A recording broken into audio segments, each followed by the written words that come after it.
ಅದೇ ಆಗಿರ್ತಕ್ಕಂಥ YouTube channel study with ಪರಶುರಾಮ್ಗೆ ಸ್ವಾಗತ ಅಂತ ಹೇಳ್ತಾ ಫಸ್ಟ್ PUC ಎಕನಾಮಿಕ್ಸ್ಗೆ ಸಂಬಂಧಪಟ್ಟಂತೆ ಒಂದು ಮಾಡೆಲ್ ಕ್ವಶನ್ ಪೇಪರನ್ನು ಕೀ ಆನ್ಸರ್ ಒಂದಿಗೆ ನೋಡೋಣ. ಆಲ್ರೆಡಿ ನಾನು ಈಗಾಗಲೇ ನಿಮಗೆ ಕನ್ನಡ ಆಗಿರ್ಬೋದು, ಇಂಗ್ಲೀಷ್ ಆಗಿರ್ಬೋದು, ಹಿಸ್ಟ್ರಿ ಆಗಿರ್ಬೋದು, ಸೋಷಿಯಾಲಜಿಯಲ್ಲಿ ಕ್ವಶನ್ ಪೇಪರ್ಗಳನ್ನು ಹಾಕಿದ್ದೀನಿ. ಸೊ ಇವಾಗ ಎಕನಾಮಿಕ್ಸ್ ಇದೆ, ಪೊಲಿಟಿಕಲ್ ಸೈನ್ಸ್ದವ್ರಿಗೆ ಫಿಸಿಕ್ಸು ಮತ್ತು ಕೆಮಿಸ್ಟ್ರಿಯನ್ನು ಕೂಡ ನಾವು ಹಾಕಿದ್ದೀವಿ. ಸೊ ನೆಕ್ಸ್ಟ್ ಬಿಸ್ನೆಸ್ ಮತ್ತು ಅಕೌಂಟನ್ನು ಕೂಡ ಏನು ಮಾಡ್ತಾರೆ, ಲೈನ್ ಅಪ್ ಮಾಡ್ತಾರೆ. ವಿಡಿಯೋನ ಲೈಕ್, ಶೇರ್ ಮತ್ತು ಸಬ್ಸ್ಕ್ರೈಬ್ ಮಾಡೋದನ್ನು ಮಾತ್ರ ಮರೆಯದಿರಿ. ಕಮೆಂಟ್ ಪಕ್ಕ ಹೈಪ್ ಇದೆ, ಹೈಪನ್ನು ಒತ್ತಿ ಅಂತ ಹೇಳ್ತಾ ಇದು ಮೋಸ್ಟ್ ಇಂಪಾರ್ಟೆಂಟ್ ಇದೆ. ಸೊ ನಮಗೆ ಯಾವ ಡೇಟಿಗೆ ಯಾವ ಸಬ್ಜೆಕ್ಟ್ ಇದೆ ಅನ್ನೋದನ್ನು ಕಮೆಂಟ್ ಮಾಡಿ. ಇನ್ನೊಂದು ಸೆಟ್ ಕ್ವಶನ್ ಪೇಪರ್ ಇದ್ದಾವೆ, 2 ಸೆಟ್ಟನ್ನು ನಿಮ್ಗೆ ಏನು ಮಾಡ್ತೀವಿ ಅಂತಂದರೆ ಕೊಡ್ತೀವಿ. ಖಂಡಿತವಾಗಿ 2 ನೋಡಿದರೆ ಒಂದು 40 ರಿಂದ 50 ಅಂಕಗಳನ್ನು ಆರಾಮಾಗಿ ನಿಮ್ಮ ಪರೀಕ್ಷೆಗಳಲ್ಲಿ ನೀವೇನು ಮಾಡ್ತೀರಿ, ಗಳಿಸ್ತೀರಿ. ಓಕೆನಾ? ಸೊ ಶುರು ಮಾಡೋಣ ಈ ಒಂದು ಪ್ರಶ್ನೆ ಪತ್ರಿಕೆ. ದೈನಂದಿನ ಜೀವನ ವ್ಯವಹಾರಗಳಲ್ಲಿ ಮಾನವನ ಅಧ್ಯಯನ ಸುತ್ತ ಈ ವಿಷಯ ಸುತ್ತುತ್ತದೆ ಅಂತ ಕೇಳಿದರೆ ಅರ್ಥಶಾಸ್ತ್ರ. ದತ್ತಾಂಶಗಳನ್ನು ವಾಕ್ಯ ರೂಪದಲ್ಲಿ ನಿರೂಪಿಸೋದಕ್ಕೆ ಏನಂತಾರೆ, ಪಠ್ಯ ನಿರೂಪಣೆ ಅಂತ ಕರೆಯೋದು. ಇನ್ನು ಭಾರತದಲ್ಲಿ ರೈಲು ಸಾರಿಗೆ ಆರಂಭವಾದ ವರ್ಷ 1850 ಅನ್ನೋದು ಗೊತ್ತಿರಲಿ. ಇನ್ನು ಇದು ಕೃಷಿ ಸಂಬಂಧಿತ ಚಟುವಟಿಕೆಯಾಗಿದೆ ಅಂತ ಕೇಳಿದರು. ಕೋಳಿ ಸಾಕಾಣಿಕೆ ಇದು ಕೃಷಿ ಸಂಬಂಧಿತ ಚಟುವಟಿಕೆ. GDPಯನ್ನು ವಿಸ್ತರಿಸಿ ಬರೆದಾಗ ಒಟ್ಟು ದೇಶೀಯ ಉತ್ಪನ್ನ ಅಂತ ಆಗ್ತದೆ. ಸೊ ಓಕೆ, ಅದನ್ನು ನೀವೇನು ಮಾಡಿ ಬರಿಬೇಕಿತ್ತು, ಒಟ್ಟು ದೇಶೀಯ ಉತ್ಪನ್ನ GDP. ಇನ್ನು ಬಿಟ್ಟ ಸ್ಥಳ ಇತ್ತು. ಸಂಪನ್ಮೂಲಗಳು ಮಿತಿಯಲ್ಲಿವೆ, ಆದರೆ ಬಯಕೆಗಳು ಅಪರಿಮಿತವಾಗಿವೆ. ಅಂಕಗಣಿತೀಯ ರೇಖಾನಕ್ಷೆಯನ್ನು ಏನಂತೀವಿ, ಕಾಲಶ್ರೇಣಿ ನಕ್ಷೆ ಅಂತೀವಿ. ಇನ್ನು ಸಮೀಕ್ಷೆಯು ಡ್ಯಾಶ್ ಸಂಗ್ರಹಣೆಯ ವಿಧಾನವನ್ನು ನಿರ್ಧರಿಸ್ತಿದೆ ಅಂತ ಕೇಳಿದರು. ದತ್ತಾಂಶ. ಸಣ್ಣ ಪ್ರಮಾಣದ ಕೈಗಾರಿಕೆಗಳು ಬೃಹತ್ ಕೈಗಾರಿಕೆಗಳಿಗಿಂತ ಹೆಚ್ಚಾಗಿ ಡ್ಯಾಶನ್ನು ಬಳಸ್ತವೆ, ಶ್ರಮ. ಇನ್ನು ಶಿಕ್ಷಣ ಮತ್ತು ತರಬೇತಿ ಮೂಲಕ ವಿವಿಧ ಕರಕುಶಲ ಕೆಲಸಗಳಿಗೆ ಹೆಚ್ಚು ಒತ್ತು ನೀಡಿದವರು Mahatma Gandhiji is the right answer. ಇನ್ನು ಹೊಂದಿಸಿ ಬರಿಬೇಕಾಗಿತ್ತು. ಯಾವುದು ವೈಯಕ್ತಿಕ ಸಂದರ್ಶನ ಆಗ್ತದೆ, ಸಿ. ಅಧಿಕ ವೆಚ್ಚ 12D ಆಗ್ತದೆ, ಎಸ್. ವಿಭಾಜಕ ಮೌಲ್ಯಗಳು WP ಅಂತಂದ್ರೆ ಸಗಟು ಬೆಲೆ ಸೂಚ್ಯಂಕ. ಪ್ರಧಾನಮಂತ್ರಿ ಯಾರಾಗಿರ್ತಾರೆ, ಯೋಜನಾ ಆಯೋಗದ ಅಧ್ಯಕ್ಷರಾಗಿರ್ತಾರೆ. ವಿಶ್ವ ಬ್ಯಾಂಕ್ ಅನ್ನೋದು ಯಾವುದು ಅಂತ ಕೇಳಿದ್ರು, ಅದು ಭಾರತ ಮತ್ತು ಜ್ಞಾನ ಆರ್ಥಿಕತೆ ಜೊತೆಗೆ ಹೊಂದಾಣಿಕೆಯನ್ನು ಮಾಡಬೇಕು. 1 ಮಾರ್ಕರ್ ಕ್ವಶನ್. ಜನಗಣತಿಯ ಅರ್ಥವನ್ನು ಬರೀರಿ.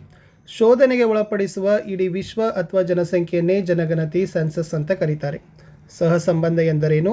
2 ಅಥವಾ 2ಕ್ಕಿಂತ ಹೆಚ್ಚಿನ ಚಲಕಗಳ ನಡುವಿನ ಸಂಬಂಧವನ್ನು ಸಂಖ್ಯಾಶಾಸ್ತ್ರೀಯವಾಗಿ ಪರೀಕ್ಷಿಸುವ ಸಾಧನವೇ ಸಹ ಸಂಬಂಧ. ಇನ್ನು ಬ್ರಿಟಿಷರ ಆಳ್ವಿಕೆಯ ಕಾಲದ ಪ್ರಮುಖ ಕಂದಾಯ ಪದ್ಧತಿಯನ್ನು ಬರೀಬೇಕು, ಜಮೀನ್ದಾರಿ ಪದ್ಧತಿ. UGCಯನ್ನು ವಿಸ್ತರಿಸಿ ಬರೆದಾಗ ವಿಶ್ವವಿದ್ಯಾಲಯ ಧನ ಸಹಾಯ ಆಯೋಗ ಅನ್ನೋದೇನಾಗ್ತದಪ್ಪ ಅಂದ್ರೆ ಯೂನಿವರ್ಸಿಟಿ ಗ್ರ್ಯಾಂಟ್ ಕಮಿಷನ್ ಅನ್ನೋದನ್ನು ನೀವು ಬರೀಬೇಕಿತ್ತು. ಮುಂದೆ ಗ್ರಾಮೀಣ ಸಾಲ ಎಂದರೆ ಏನು? ಬಿತ್ತನೆ ಬೀಜಗಳು, ಕೃಷಿ ಉತ್ಪನ್ನಗಳು ಮತ್ತು ರಸಗೊಬ್ಬರಗಳ ಖರೀದಿ ಹಾಗೂ ನಮ್ಮ ದೈನಂದಿನ ಖರ್ಚು ವೆಚ್ಚಗಳಿಗಾಗಿ ರೈತರು ವಿವಿಧ ಮೂಲಗಳಿಂದ ಪಡಿತಕ್ಕಂಥ ಸಾಲವನ್ನೇ ನಾವು ಗ್ರಾಮೀಣ ಸಾಲ ಅಂತ ಕರೆಯೋದು. 2 ಮಾರ್ಕರ್ ಕ್ವಶನ್. ಚಲಕದ ವಿಧಗಳನ್ನು ವಿವರಿಸಿರಿ. ಇಲ್ಲಿ ಅಸತತ ಚಲಕಗಳು ಮತ್ತು ಸತತ ಚಲಕಗಳು ಅಂತ 2 ಪ್ರಕಾರ ಬರ್ತದೆ. ಸತತ ಚಲಕಗಳಂದರೆ ಅಸತತ ಚಲಕಗಳ ಮೌಲ್ಯಗಳು ನಿರಂತರವಾಗಿರುವುದಿಲ್ಲ, ಅವುಗಳು ಒಂದು ಮೌಲ್ಯದಿಂದ ಮತ್ತೊಂದು ಮೌಲ್ಯಕ್ಕೆ ಜಿಗಿತವೆ. ಉದಾಹರಣೆ ಗ್ರಂಥಾಲಯದಲ್ಲಿನ ಪುಸ್ತಕಗಳ ಸಂಖ್ಯೆ. ಬಟ್ ಸತತ ಚಲಕಗಳಂದರೆ ಸತತ ಚಲಕಗಳ ಮೌಲ್ಯ ನಿರಂತರವಾಗಿರ್ತದೆ. ಉದಾಹರಣೆ ತೂಕ, ಎತ್ತರ, ಸಮಯ ಇತ್ಯಾದಿ ಅಂತ ಬರೀಬೇಕು. Next one. ಸ್ತಂಭ ರೇಖಾಚಿತ್ರದ ವಿಧಗಳು ಯಾವುವು? ಸರಳ ಸ್ತಂಭ ರೇಖಾಚಿತ್ರ, ಬಹುಸ್ತಂಭ ರೇಖಾಚಿತ್ರ, ಸಂಘಟಕದ ಸ್ತಂಭ ರೇಖಾಚಿತ್ರ, ಶೇಕಡಾವಾರು ಸ್ತಂಭ ರೇಖಾಚಿತ್ರ. ಇನ್ನು ಅಂಕಗಣಿತ ಇದೆ. ಸೊ ಇಲ್ಲಿ ಇರ್ತಕ್ಕಂಥ ವಿದ್ಯಾರ್ಥಿಗಳ ಅಂಕಗಣಿತದ ಸರಾಸರಿಯನ್ನು ಕಂಡುಹಿಡಬೇಕಂತ ಕೇಳಿದರೆ ಇದು ಸಿಗ್ಮಾ x / n ಅಂತಕ್ಕಂಥದ್ದು ಸರಾಸರಿ ಕಂಡುಹಿಡಿತಕ್ಕಂಥ ಸೂತ್ರ. ಕೊಟ್ಟ ಎಲ್ಲ ಸಂಖ್ಯೆಗಳನ್ನು ಕೂಡಿಸ್ಬೇಕು.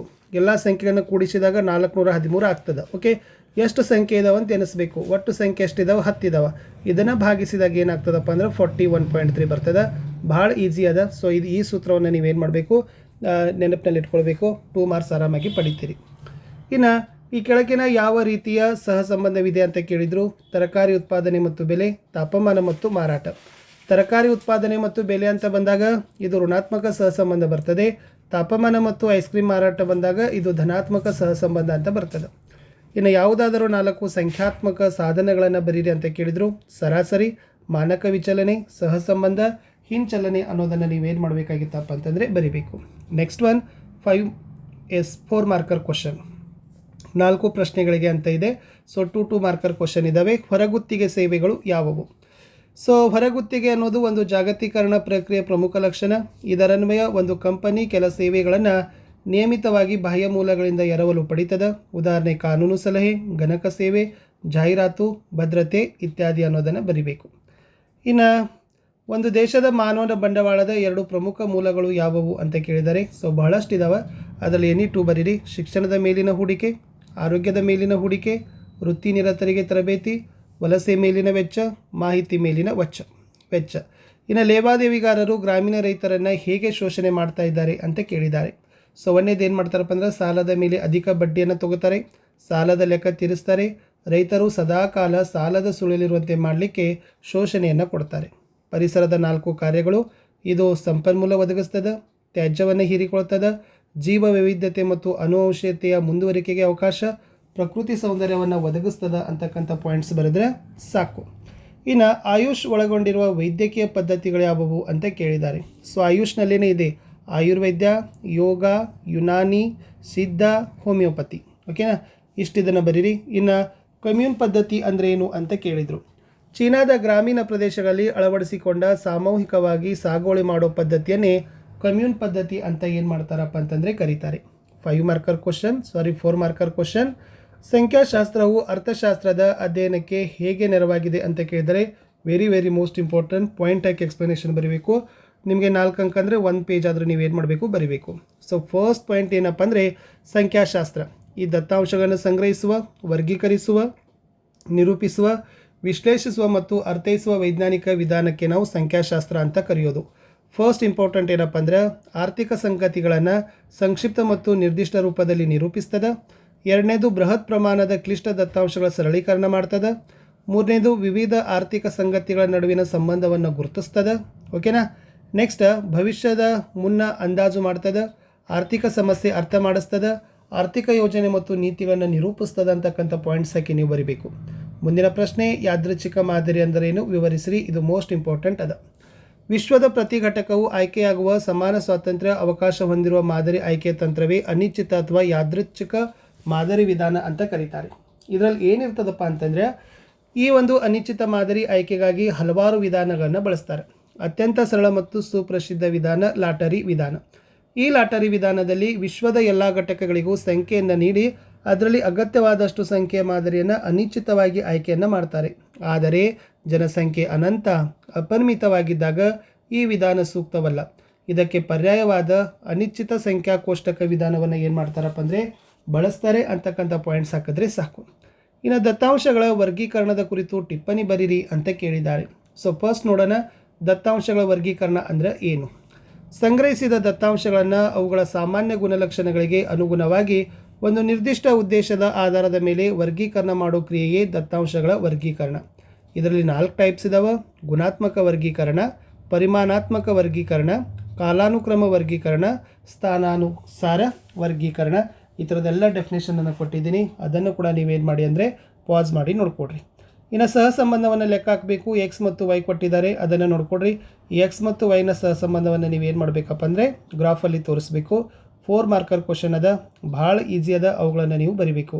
ಈ ಕಡೆ ಎಕ್ಸ್ ಇದಾವಲ್ಲ, ಸೊ ಏನು ಮಾಡಿದ್ದಾರೆ, ಈ ಕಡೆ ಎಕ್ಸನ್ನು ತೊಗೊಂಡಿದ್ದಾರೆ, ಅವು 10ರಿಂದ 100ವರೆಗೆ ಇದ್ದಾವೆ.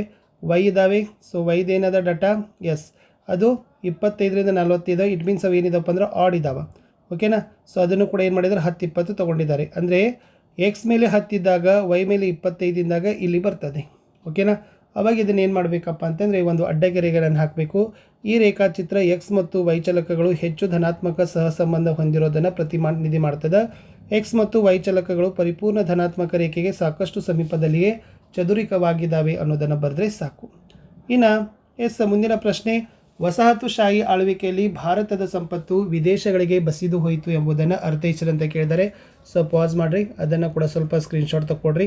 ಇನ್ನು ನೆಕ್ಸ್ಟ್ ಮುಂದಿಂದು ಪಂಚವಾರ್ಷಿಕ ಯೋಜನೆಗಳ ಗುರಿಗಳನ್ನು ಕೇಳಿದರು. ಸೊ ಮುಖ್ಯವಾಗಿರ್ತಕ್ಕಂಥ ಪಂಚವಾರ್ಷಿಕ ಯೋಜನೆ ಗುರಿ 1ನೇದು ಬೆಳವಣಿಗೆ ಬರೀಬೇಕು, 2ನೇದು ಆಧುನೀಕರಣ, 3ನೇದು ಸ್ವಾವಲಂಬನೆ, 4 ಸಮಾನತೆ. ಇವು ಪಾಯಿಂಟ್ಸ್ ಹಾಕಿ ನೀವೇನು ಮಾಡಬೇಕಪ್ಪ ಅಂದರೆ ಎಕ್ಸ್ಪ್ಲನೇಷನನ್ನು ಮಾಡಿರಿ. ಇನ್ನು ಭಾರತದ ಆರ್ಥಿಕ ಸುಧಾರಣೆಗಳ ಹಿನ್ನೆಲೆಯನ್ನು ಬರಲಿಕ್ಕೆ ಕೇಳಿದರು. ಸೊ ಅದು ಯಾವ ಥರನಾಗಿರ್ತಕ್ಕಂಥದ್ದು ಬಂತು, 1980ರಲ್ಲಿ ಸೊ ಗಣನೀಯವಾಗಿ ವೆಚ್ಚವಾಯಿತು, ಅಗತ್ಯ ಸರಕುಗಳ ಬೆಲೆ ಏರಿತು, ವಿದೇಶಿ ಸಾಲದ ಮೇಲಿನ ಬಡ್ಡಿ ಪಾವತಿ ಕಷ್ಟ ಆಯಿತು, ಅಂತಾರಾಷ್ಟ್ರೀಯ ನಿಧಿ ಸಾಲಗಳು ಕೊಡಲು ಒಪ್ಪಲಿಲ್ಲ. ಇದನ್ನು ನೀವೇನು ಮಾಡಬೇಕಪ್ಪ ಅಂದರೆ ಎಕ್ಸ್ಪ್ಲೇನನ್ನು ಮಾಡಬೇಕು. ಇನ್ನು ಭಾರತದಲ್ಲಿ ಮಹಿಳಾ ಶಿಕ್ಷಣದ ಉತ್ತೇಜಿಸುವ ಅಗತ್ಯತೆ ಅಂತ ಕೇಳಿದ್ದಾರೆ. ಎಸ್, ಭಾರತದಲ್ಲಿ ಮಹಿಳಾ ಶಿಕ್ಷಣಕ್ಕೆ ಏಕೆ ಉತ್ತೇಜನ ಕೊಡಬೇಕು ಅಂತಕ್ಕಂಥದ್ದು ಪ್ರಶ್ನೆ ಇದೆ. ಸೊ ವಿಶೇಷವಾಗಿ ಸ್ತ್ರೀ ವಿದ್ಯಾಭ್ಯಾಸಕ್ಕೆ ಹೆಚ್ಚಿನ ಪ್ರಾಮುಖ್ಯತೆ ಕೊಡೋದು, ಸಾಮಾಜಿಕ ಮತ್ತು ಆರ್ಥಿಕ ಸ್ಥಾನಮಾನ, ಓಕೆನಾ. ಆಮೇಲೆ ಕುಟುಂಬದ ಅಭಿವೃದ್ಧಿ ಕಡೆ ಗಮನ, ಸ್ವಾವಲಂಬಿ ಜೀವನ, ಉತ್ತಮ ಮೌಲ್ಯಗಳು, ಶೋಷಣೆ ವಿರುದ್ಧ ಪ್ರಬಲ ಅಸ್ತ್ರ, ಇವೆಲ್ಲ ಪಾಯಿಂಟ್ಸ್ ಹಾಕಿ ನೀವು ಏನು ಮಾಡಿ ಫ್ರೆಂಡ್ಸ್ ಅಂದರೆ ಎಕ್ಸ್ಪ್ಲನೇಷನನ್ನು ಮಾಡಿ ಖಂಡಿತವಾಗಿ ನಿಮಗೆ ಅಂಕಗಳು ಏನು ಮಾಡ್ತಾರಪ್ಪ ಅಂದ್ರೆ ಕೊಡ್ತಾರೆ. ಇನ್ನು ನಿರುದ್ಯೋಗದ ವಿಧಗಳು. ಫಸ್ಟ್, ನಿರುದ್ಯೋಗದಲ್ಲಿ ಎಷ್ಟು ವಿಧಗಳಪ್ಪ ಅಂದ್ರೆ, 1 ಋತುಮಾನದ ನಿರುದ್ಯೋಗ, 2 ಮರೆಮಾಚಿದ ನಿರುದ್ಯೋಗ, ಮುಕ್ತ ನಿರುದ್ಯೋಗ, ನಗರ ಭಾಗ್ಯದ ನಿರುದ್ಯೋಗ. ಸೊ ಇವೆಲ್ಲ ಏನಿದಾವಪ್ಪ ಅಂದರೆ ನಿರುದ್ಯೋಗದ ಪ್ರಕಾರಗಳಿದ್ದಾವೆ. ಸೊ ಅಂಡರ್ಲೈನ್ ಮಾಡಿದ್ದೀನಿ. ಸೊ ಅವುಗಳ ಡೆಫಿನೇಷನನ್ನು ನೀವೇನು ಮಾಡಬೇಕು, ಪ್ರಿಪೇರನ್ನು ಮಾಡಿಕೊಡ್ರಿ.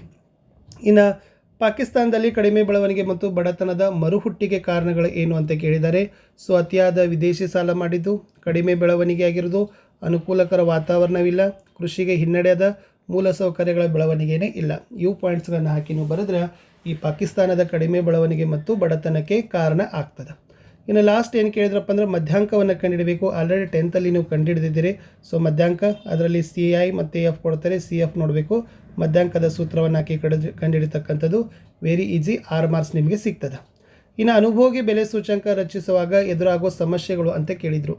ಆಧಾರ ವರ್ಷದ ಆಯ್ಕೆ, ಮಾದರಿ ಸರಕು ಆಯ್ಕೆ, ಆಯ್ದ ಸರಕುಗಳಿಗೆ ತೂಕ ನೀಡಿಕೆ ಸಮಸ್ಯೆ, ಲಭ್ಯವಿರುವ ದತ್ತಾಂಶದ ನಿಖರತೆ ಮತ್ತು ನಂಬಿಕೆ ಪ್ರಶ್ನೆ, ಸರಕುಗಳ ಗುಣಮಟ್ಟಕ್ಕೆ ಯಾವುದೇ ಆದ್ಯತೆ ಇಲ್ಲ ಅಂತ ಬರೆದ್ರೆ ಸಾಕು, ಓಕೆನಾ. ಇನ್ನು ಸಾವಯವ ಬೇಸಾಯದ ಲಾಭಗಳನ್ನ ಕೇಳಿದ್ದಾರೆ. ಸೊ ಆಲ್ಮೋಸ್ಟ್ ನಿಮಗೆಲ್ಲ ಸಾವಯವ ಬೇಸಾಯದ ಲಾಭ ಗೊತ್ತೇ ಇದೆ. ಸೊ ಏನಪ್ಪ ಅಂತಂದರೆ ಪರಿಸರ ಸಮತೋಲನವನ್ನು ರಕ್ಷಣೆ ಮಾಡ್ತದೆ, ಓಕೆನಾ. ಆಮೇಲೆ ನೆಕ್ಸ್ಟ್ ವಾಯು ಮಾಲಿನ್ಯ, ಜಲ ಮಾಲಿನ್ಯವನ್ನು ತಡೀತದೆ. ಆಮೇಲೆ ಭೂ ಫಲವತ್ತತೆ ಹೆಚ್ಚಳ, ಪೌಷ್ಟಿಕ ಆಹಾರ, ಸುಸ್ಥಿರ ಅಭಿವೃದ್ಧಿ, ಗ್ರಾಹಕರಿಗೆ ಪುಷ್ಟಿದಾಯಕ ಆರೋಗ್ಯದಾಯಕ ಆಹಾರ. ಇವು ಪಾಯಿಂಟ್ಸ್ ಪ್ರಕಾರ ಮಾಡಿ ನೀವೇನು ಮಾಡಿ ಅಂದರೆ ಎಕ್ಸ್ಪ್ಲನೇಷನ್ ಮಾಡಿ ಖಂಡಿತವಾಗಿ ಅಂಕಗಳನ್ನು ಕೊಡ್ತಾರೆ. ಇನ್ನು ಸುಸ್ಥಿರ ಅಭಿವೃದ್ಧಿ ಸಾಧಿಸಲಿಕ್ಕಿರ್ತಕ್ಕಂಥ 6 ತಂತ್ರಗಳು. ಅಸಾಂಪ್ರದಾಯಿಕ ಇಂಧನದ ಬಳಕೆ, ಗ್ರಾಮಾಂತರ ಪ್ರದೇಶಗಳಲ್ಲಿ ಉರುವಲಿಗಾಗಿ ಜನರು ಬಳಸ್ತಕ್ಕಂಥ ಕಟ್ಟಿಗೆ, ನಗರಗಳಲ್ಲಿ. ಸೊ ಇವೆಲ್ಲವುಗಳಿದ್ದಾವೆ. ಸೊ ಆಲ್ಮೋಸ್ಟ್ ಸ್ವಲ್ಪ ಪಾಸ್ ಮಾಡಬೇಕು, ಯಾಕಂದರೆ ವಿಡಿಯೋ ಭಾಳ ಲೆಂತ್ ಆಗ್ತದೆ. ಲಾಸ್ಟ್ ಕಾರ್ಯಭಾರ ಪ್ರಶ್ನೆ ಇತ್ತು. ಸ್ಥಾನಮಾನ ಮತ್ತು ಜನಸಂಖ್ಯೆ ಇದೆ. ಇದನ್ನು ಪೈನಕ್ಷೆ ಕೇಳಿದ್ದಾರೆ, ಓಕೆನಾ. ಸೊ ಈ ಥರದ ಪೈನಕ್ಷೆ ಬರ್ತದೆ. ಸ್ಥಾನಮಾನ, ಜನಸಂಖ್ಯೆ, ಕೋನೀಯ ಘಟಕ ಅಂತ ಹಾಕಿ ಬರೀಬೇಕು. ಪ್ರತಿ ಸಾರಿ ಕೇಳ್ತಕ್ಕಂಥ ಪ್ರಶ್ನೆ ಇವುಗಳನ್ನು ಕೃಷಿ, ಕೈಗಾರಿಕೆ, ರಾಷ್ಟ್ರೀಕೃತ, ಖಾಸಗಿ ಮತ್ತು ವಿದೇಶಿ ಬ್ಯಾಂಕ್ ಅಂತ ಬರೀಬೇಕು. ICICI ಖಾಸಗಿ ವಲಯದ ಬ್ಯಾಂಕ್, ಕೆನರಾ ರಾಷ್ಟ್ರೀಕೃತ, HSBC ವಿದೇಶಿ, IDBI ಕೈಗಾರಿಕಾ ಅಭಿವೃದ್ಧಿ, ನಬಾರ್ಡ್ ಕೃಷಿ ಬ್ಯಾಂಕ್. ಇಷ್ಟಿತ್ತು ಈ ವಿಡಿಯೋದಲ್ಲಿ ಅಂತ ಹೇಳ್ತಾ ಸಿಗ್ತೀನಿ ಹೊಸ ವಿಡಿಯೋದಲ್ಲಿ. ಬಾಯ್.